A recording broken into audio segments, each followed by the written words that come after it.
Selamat siang Soekarno Muda, saya Kuali dari UBK. Kami kembali lagi di Kopi Daring UBK nih sekarang. Hari ini nih kita akan, bukan akan sih, udah ada tamunya sih, Pak Bubuh ya, sudah datang di sini. Dan kali ini kita akan ngobrol-ngobrol, kita akan menceritakan gimana sih serunya ngambil program S2 Magister Hukum.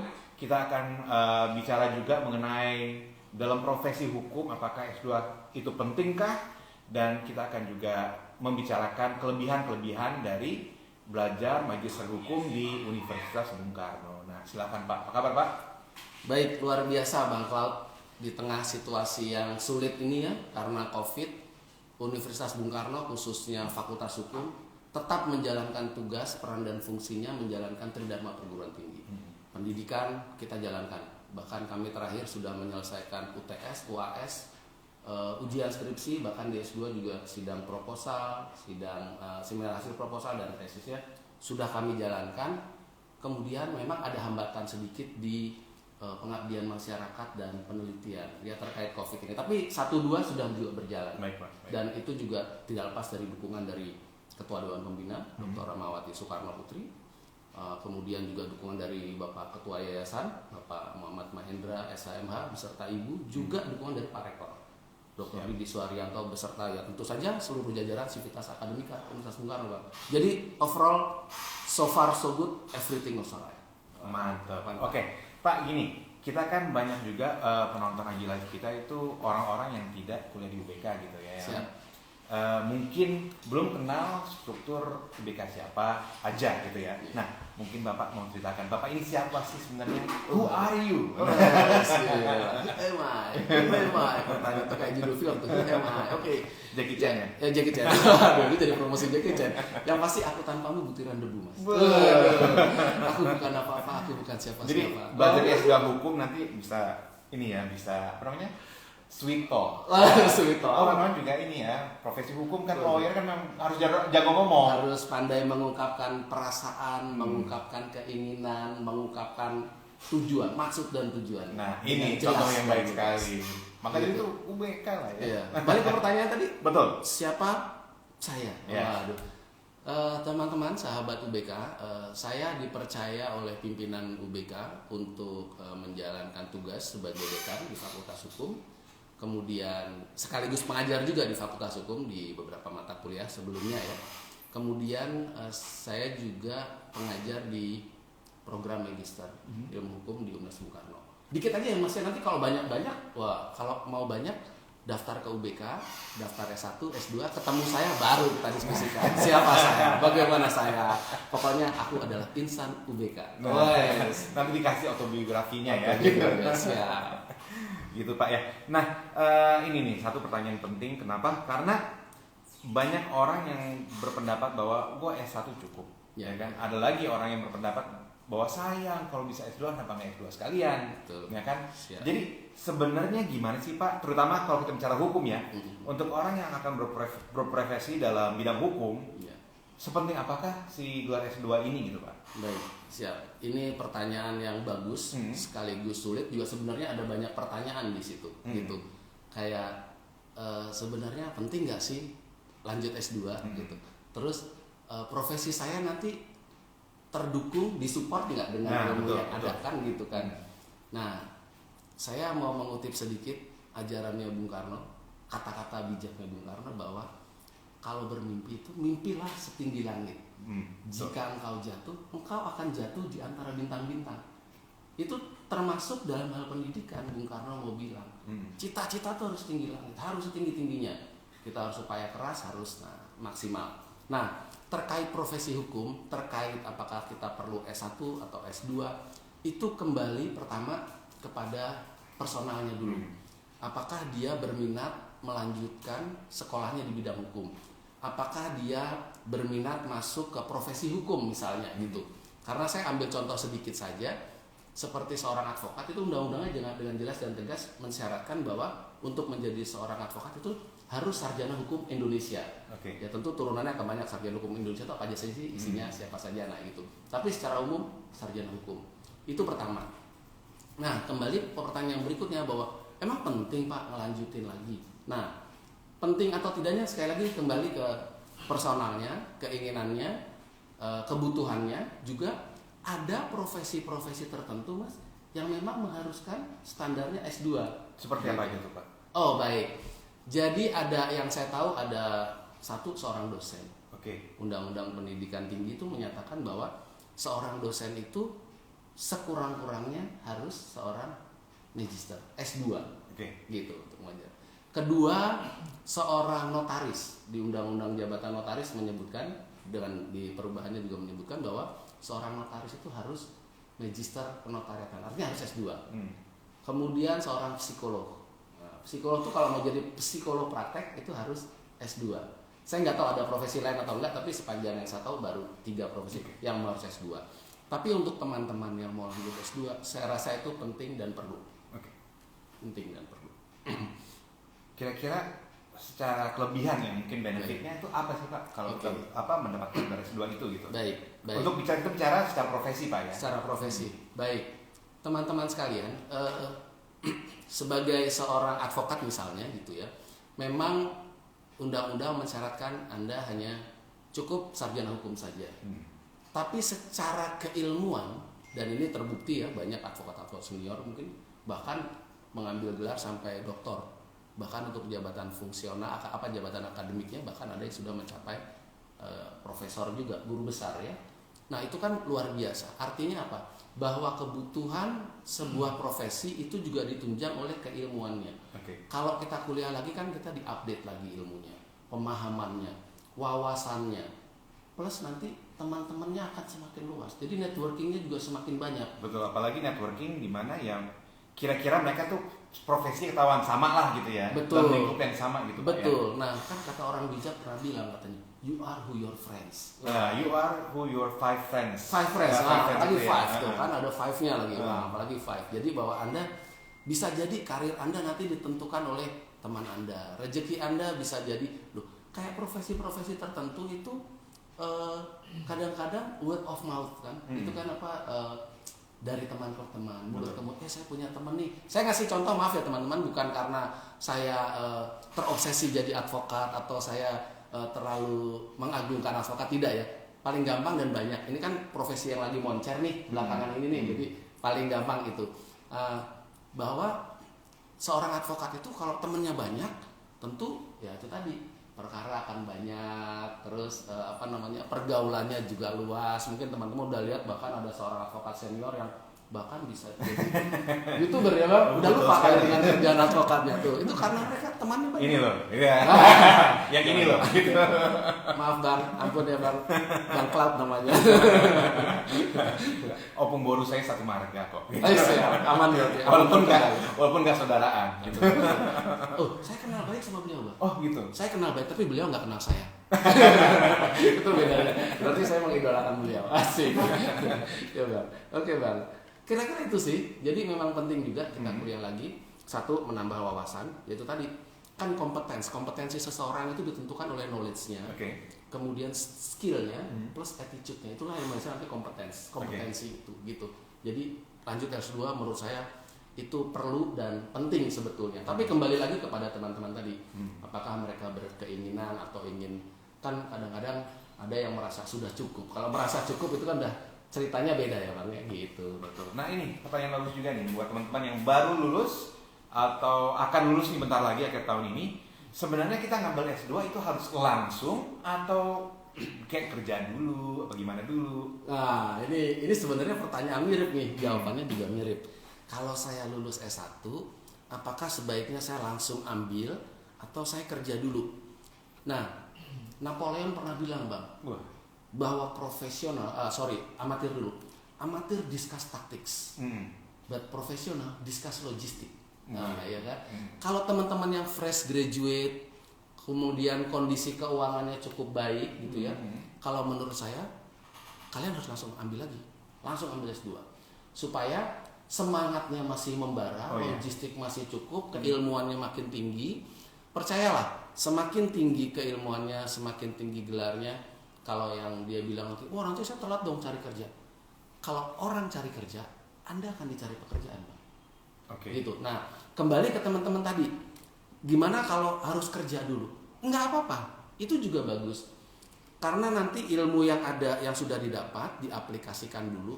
Kan kalau sarjana baru kan masih idealis ya Bang ya. Masih saya sarjana hukum, hati-hati ya. Wah, kalau perlu orang lewat aja mikir-mikir saya sarjana hukum kan gitu kan. Nah, itu begitu dia menemukan permasalahan di pekerjaannya, itu seringkali ada deviasi dalam menyelesaikan permasalahan.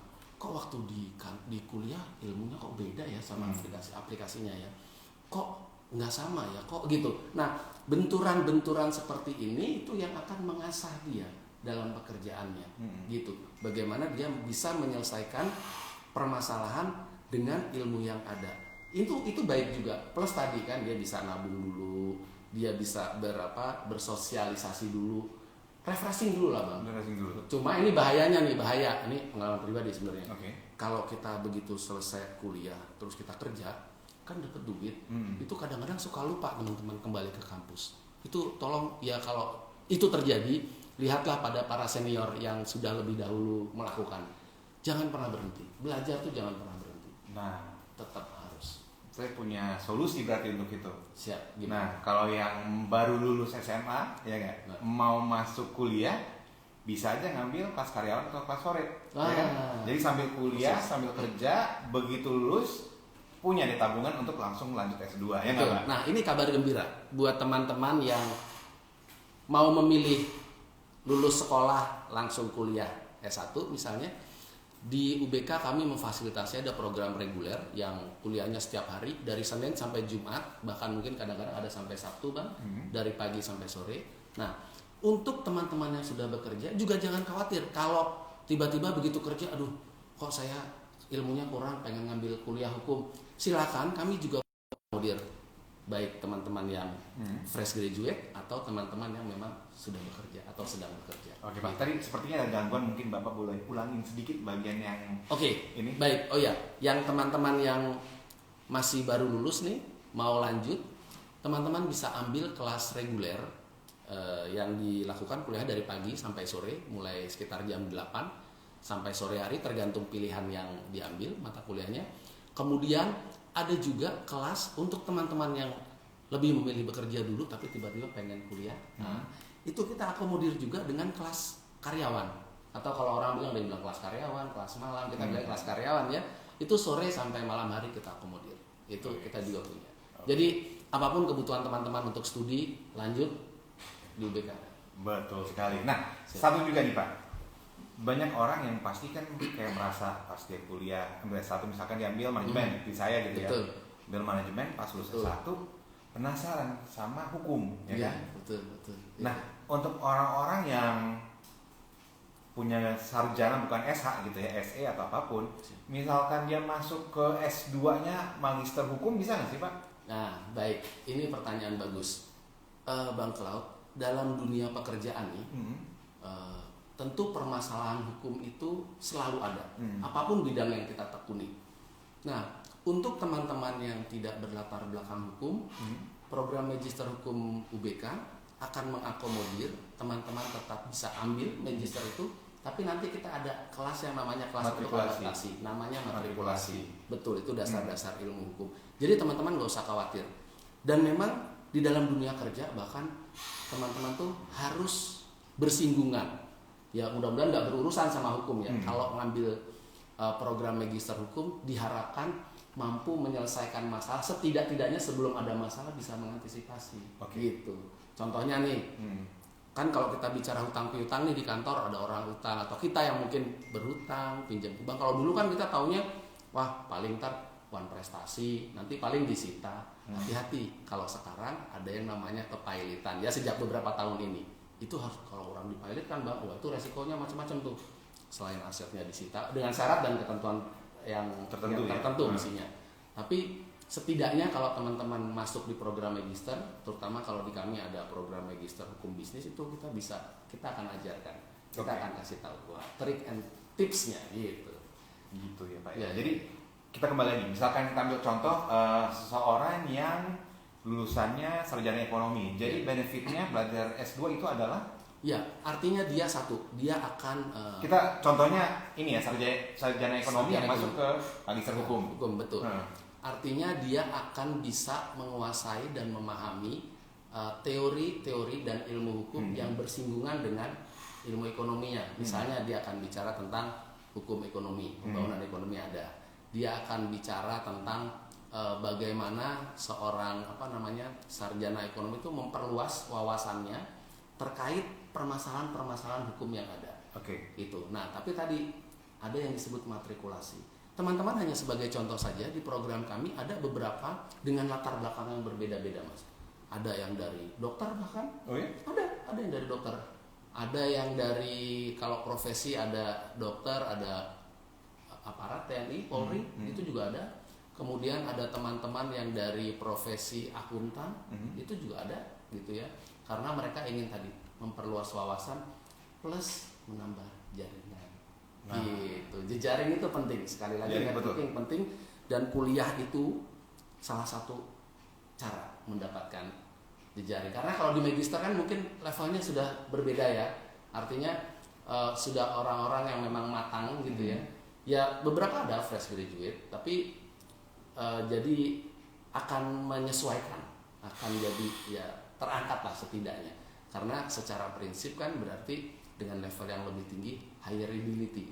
Jadi perusahaan akan melihat terus nanti soal posisi jabatan atau apapun yang mensyaratkan, misalnya Anda sarjana ekonomi ternyata Anda punya gelar magister, ada 2 pesaing kan. Kalau perusahaan lihat, wah siapa yang layak, pilih yang S1 atau pilih yang S2. Jadi memperbesar peluang kita dalam pekerjaan juga, gitu sih Bang. Siapa? Nah, menarik. Tadi Bapak sempat menyinggungkan ada apa ya Pak ya? Namanya apa? Ekonomi bisnis ya? Ya betul. Hukum bisnis. Hukum bisnis. Di perguruan tinggi lain ini hukum bisnis, perguruan tinggi menyebut hukum tentang kegiatan ekonomi.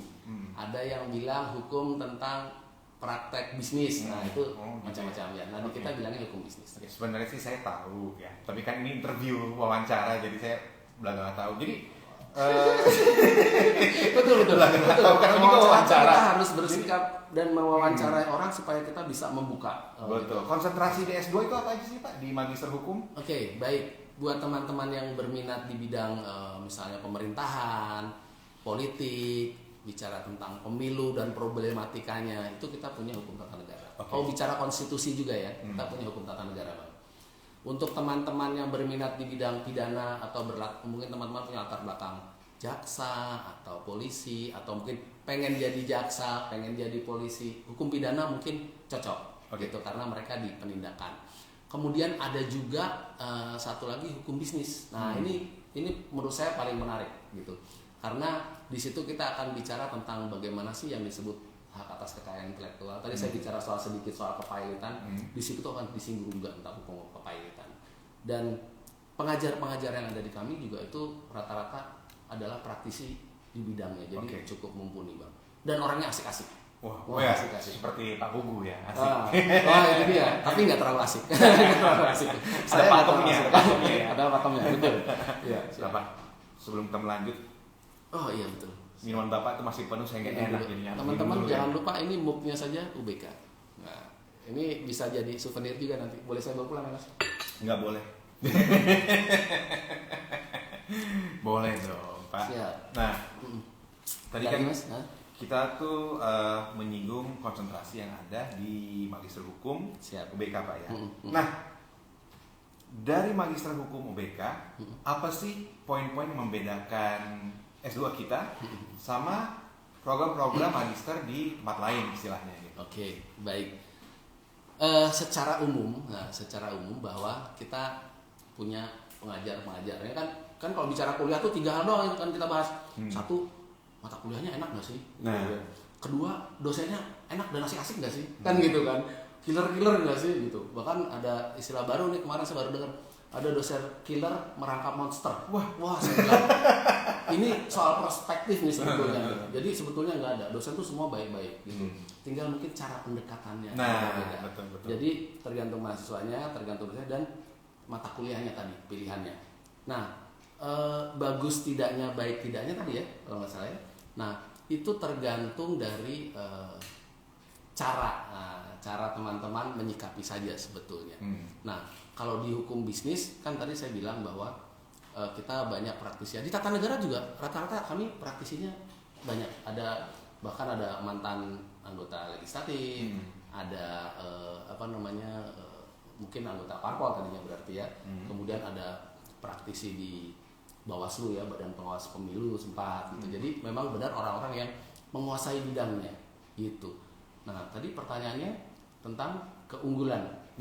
Keunggulan di UBK nih. Wah, yang spesifik yang berbeda, teman-teman. UBK saya mungkin boleh ya atau harus mengklaim bahwa cuma kami satu-satunya perguruan tinggi yang memasukkan ajaran Bung Karno di dalam kurikulum kami. Kami punya unit pelaksana teknis namanya ya, UPT ABK, UPT Ajaran Bung Karno yang dipimpin oleh Insinyur Ristianto, itu bertugas menggali, mendalami, membuat kurikulum tentang ajaran Bung Karno. Nah, dalam perkuliahannya, prakteknya, nah ini yang membedakan tadi kan, apa sih diferensiasinya? Ini salah satu ya, hanya salah satu saja teman-teman. Bahwa di ABK itu ada ABK 1, ABK 2, ABK 3, ABK 4 yang masing-masing punya pembobotan tersendiri. Yang satu akan bicara tentang sejarah Bung Karno dan biografinya, yang lain akan bicara tentang filosofi, filsafat, ajaran-ajaran Bung Karno tentang sejarah, bicara Uzbek, Manlipo dan segala macam yang pernah dilakukan oleh Bung Karno untuk bangsa dan negara. Yang terakhir yang menarik itu adalah bagaimana ajaran Bung Karno itu akan dibandingkan dengan ajaran-ajaran para pelaku sejarah lainnya, filsuf-filsuf lainnya. Jadi ini luar biasa. Ya, di samping tentu secara umum itu kan yang spesifik. Secara umum UBK itu fasilitasnya cukup baik. Kami punya perpustakaan yang cukup baik. Tadi kan pengajar baik, fasilitasnya baik. Kemudian lokasinya bang. Betul, lokasi ya. Teman-teman kalau males bawa kendaraan Jakarta macet, silakan naik kereta turun depan kampus kita udah stasiun. Tinggal jalan cuma ada 200 meter nggak ya? Nggak ada ya, 100 meter. Depan nyebrang jalan aja. Ada cafe shop di depan, bisa nongkrong dulu cafe shop, tapi selama Covid belum boleh nongkrong dulu ya. Jangan nongkrong dulu. Kemudian bisa dijangkau oleh Transjakarta, tapi yang punya kendaraan kita juga punya fasilitas parkir yang cukup. Kalaupun kurang, kita di kiri kanan kita ada tempat parkir umum yang bisa dijangkau oleh teman-teman. Tempat nongkrong sepanjang kita juga banyak. Nah, kalau teman-teman selalu nanya kan, kampusnya bisa buat nongkrong nggak? Wah, kan ada kadang-kadang kampus yang tempatnya ya buat kuliah enak, tapi buat nongkrong nggak enak. Kalau UBK buat nongkrong, buat ngobrol, buat ngopi-ngopi, pokoknya asik semua. Mata kuliahnya asik, dosennya asik, fasilitasnya asik, pokoknya yang asik-asik ada di UBK. Tapi semuanya kembali ke rekan-rekan lagi. Betul. Karena yang namanya kuliah itu kan seolah-olah kita tuh sedang men-challenge diri, mencari beban baru, mencari masalah baru. Karena kan kalau di skripsi, di tesis kita kan bicara tentang permasalahan yang kita temukan mungkin dalam pekerjaan, mungkin kita temukan dalam prakteknya. Lalu kita cari keilmuan untuk memecahkan masalah itu. Kembali ke teman-teman gitu. Jadi kira-kira kelebihan UBK itu di situ. Banyak sekali kelebihannya. Dan teman-teman jangan percaya pada saya. Percayalah hanya pada Tuhan. Tapi teman-teman sebagai sarjana betul. Harus datang dan buktikan sendiri bagaimana keistimewaan dan keasikan kampus kami. Betul sekali. Pas banget sih, memang sekarang juga kami lagi ada gelombang 3 ya. Gelombang 3 betul. Sampai tanggal 21 September. Jadi teman-teman yang belum kuliah atau teman-teman yang mau melanjut ke S2, ayo cepetan datang ke UBK. Kalau misalnya buka IG kita tuh infonya selalu ada di situ. Langsung aja datang ke UBK, mungkin hubungi juga ke WA chat hotline kita juga bisa. Pokoknya semua info ada lah gitu Pak ya. Betul. Kalau ketemu saya kasih bonus masker. Nah, kalau ketemu saya doang tapi jangan datang ke UBK terus tanya, Pak maskernya di mana? Enggak, beda. Gitu kira-kira. Gitu Pak ya. Nah, siap. Ada lagi Bang? Selain kegiatan di dalam kelas, yaitu belajar gitu Pak ya. Kegiatan program magister hukum itu apa aja sih yang di luar kelasnya itu? Baik program S1 maupun S2, program sarjana hukum dan magister hukum, kita punya kegiatan kan yang wajib tadi itu kan ada 2 tuh, ada penelitian dan pengabdian masyarakat. Khusus untuk di S2 nih, wah ini banyak banget nih kalau bisa sebut salah satu. Kita melakukan penyuluhan hukum di beberapa tempat, bahkan terakhir ke Tengger, kita ke beberapa tempat lagi. Kita menyalurkan bantuan termasuk ke Palu, bekerja sama dengan pihak lain nih, dengan Angkatan Laut, dengan pihak-pihak terkait lah, supaya kita bisa ikut berperan serta dalam dan merasakan penderitaan saudara-saudara kita. Plus kita juga, nah ini teman-teman suka salah mengerti nih, kita senang jalan-jalan ke luar negeri katanya anak UBK, hedon banget. Bukan, itu dalam rangka kerjasama dengan perguruan tinggi lain di luar negeri. Jadi kita benar-benar samperin nih teman-teman. Kita jalan ke Malaysia, kita jalan ke Thailand, Bapak pun pernah ikut juga ya.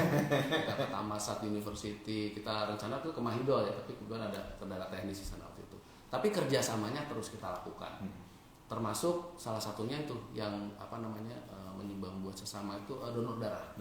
Itu rutin sih kita lakukan. Itu inisiatifnya pure dari para mahasiswa kita sebetulnya. Kita memfasilitasi, kita support, tapi kemudian masuk dalam agenda rutin kita. Gitu. Jadi memang semuanya asik enggaknya kuliahnya itu sebenarnya baliknya ke rekan-rekan lagi gitu. Gitu. Tapi kalau ingin membuktikan, ya sekali lagi datang dan buktikan sendiri. Gitu kira-kira Bang. Nah, saya kira Pak ya, info mengenai program Magister Hukum UBK itu cukup untuk saat ini. Mungkin dari Pak Pugu ada tambahan lagi Pak? Ya, baik teman-teman. Saya hanya menyinggung sedikit tentang ajaran Bung Karno tadi. Bermimpilah setinggi langit. Bermimpilah, apapun itu. Kalau mimpi aja nggak bisa, gimana mau ngerjain? Ya kan, betul nggak? Mimpi aja kita nggak bisa, mimpilah.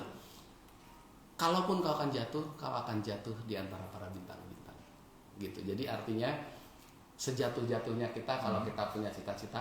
Tapi teman-teman, memang bercita-cita tinggi itu sulit. Bercita-cita besar. Bung Karno kan selalu mengajarkan nation and character building. Nah, itu maknanya dalam sekali. Bahwa membangun negara, termasuk membangun diri, itu kembali yang pertama dan utama. Wah, kalau Bung Karno bilang bahwa toh, kalau itu teman-teman dengar pidato Bung Karno yang berapi-api dan keren itu, sekarang gampang Bang didapatkan di YouTube banyak. Saya bacanya aja tuh kadang suka merinding, apalagi dengar di YouTube. Dulu mah susah kan, dapat bukunya Bung Karno aja susah, apalagi kalau sekarang mudah. Bung Karno selalu bilang menekankan tuh nation and character building. Jadi teman-teman harus memecah cita-cita itu yang tadi cita-cita besar, pecahlah dalam tindakan-tindakan kecil.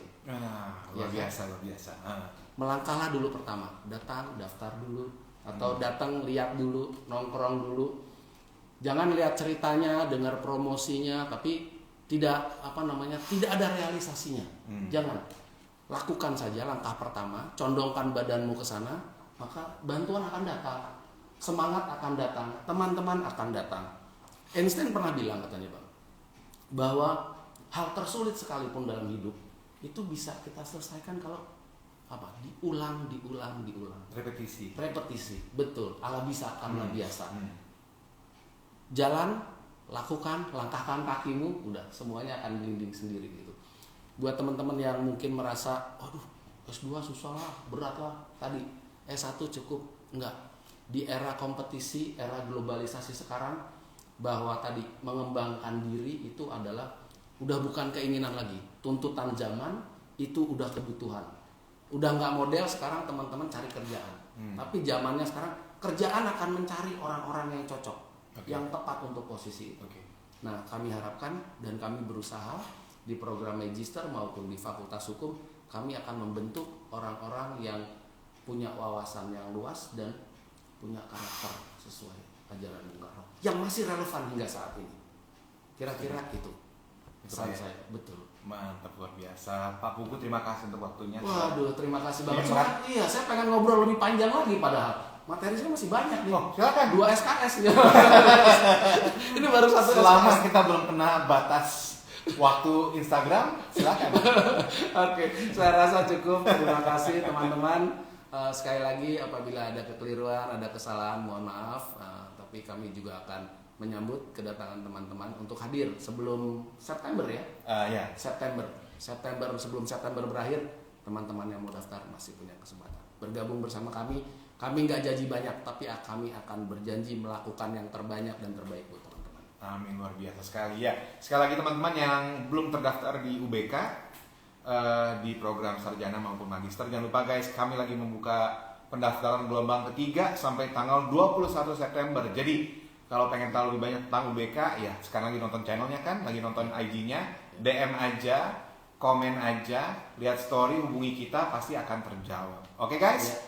Jadi Bang, boleh tambah satu lagi? Tambah ya, belum habis kan waktunya. Saya mau ucapkan terima kasih kepada teman-teman yang sudah WA saya secara pribadi maupun telepon yang sudah mengingatkan kami bahwa Pak, flyernya salah, ada kurang magister. Wah, itu padahal gimmick dari Bang Cloud. Pak, kita lihat ada yang lihat nggak? Kalau ada kita kasih bonus. Nah, bonusnya apa? Yang teman-teman sudah WA saya tadi, satu dapat masker, kedua akan ngopi bareng sama saya di cafe shop UBK di depan. Nama-namanya siapa aja nanti saya hubungi. Wah, gitu kan, luar biasa nih, kayak ini belajar magister hukum di UBK kayak gini jadinya. Ini sebenarnya dosen apa tukang jualan? Marketing atau dosen? Wah, merangkap ya kan, dosen juga perangkap marketing. Siap. Kira-kira itu saja Bang Cloud, terima kasih. Terima kasih Pak Pugu. Buat teman-teman pendukung acara ini, terima kasih atas kesempatannya. God bless Indonesia, God bless UBK. Thank you. Terima kasih teman-teman, sampai jumpa lagi di Kopi Daring berikutnya. Merdeka. Merdeka.